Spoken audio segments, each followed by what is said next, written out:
declared TyrrellTuesday, 26 September 2017. 1154 Dogs Roxy and Kaylee do battle.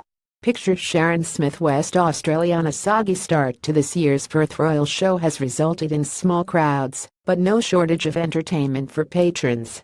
Queensland's Dogs and Sydney's Beach Patrol were among the main attractions yesterday, along with regular highlights, the nightly fireworks and entertainment in the main arena. The show jumping competition was delayed because the oval was waterlogged, but it was held later in the day.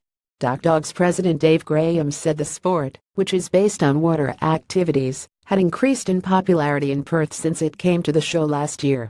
The wet weather has caused problems for Perth events, causing one to be cancelled. This is the second time we've brought the Nationals to Washington, and the first time we've had the complete gamut here: big air, extreme vertical, speed retrieve and iron dog, he said.